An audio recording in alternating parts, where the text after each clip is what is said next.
કાકા, આમ આદમી પાર્ટીના 2 કોર્પોરેટર વિરુદ્ધ ફરિયાદ થઈ છે ને એકની ધરપકડ થઈ છે. આમ આદમી પાર્ટી એ હવે તોડ પાર્ટી બની ચૂકી છે. કારણ કે જેનો નેતા અરવિંદ કેજરીવાલ, એના ધારાસભ્યો, અનેક નેતાઓ, એના મુખ્ય નેતાઓ ભ્રષ્ટાચારના કેસમાં જેલ ભોગવી ચૂક્યા છે, જેલમાં છે. તો આ તો એના કોર્પોરેટરો છે.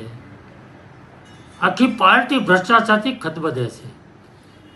દુઃખ તો એ વાતનું છે કે વરાછાની જનતાએ એના પર ભરોસો મૂકી, વિશ્વાસ કરી અને મત આપ્યા હતા.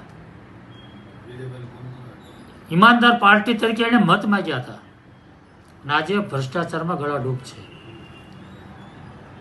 મને તો આશ્ચર્ય એ વાતનો થાય, આ પાર્કિંગની બાબત જે છે એમાં 10-11 લાખના ભ્રષ્ટાચારની વાત આવી છે, પરંતુ લોકોની જે અમારી પાસે ફરિયાદો આવે છે, શાકભાજીનો લારી હોય એની પાસે 50 રૂપિયા છોડતા નથી. 50 રૂપિયા રોજ એના માણસો નીકળી પડે છે.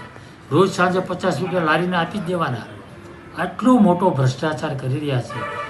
એટલે જેના નેતાઓ ભ્રષ્ટાચાર હોય, એના માણસો, એના કોર્પોરેટરો ભ્રષ્ટાચારી જ હોય અને ભ્રષ્ટાચાર જ કરી રહ્યા છે. આખી જનતા હવે જાણી ચૂકી છે અને એટલા માટે હવે લોકોનો જે વિશ્વાસ તોડ્યો છે અને એ લોકો જાણે છે કે હવે અમારી પાસે 1 વર્ષ છે.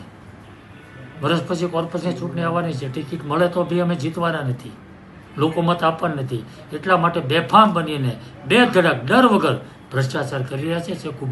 ખૂબ જ ગંભીર બાબત છે.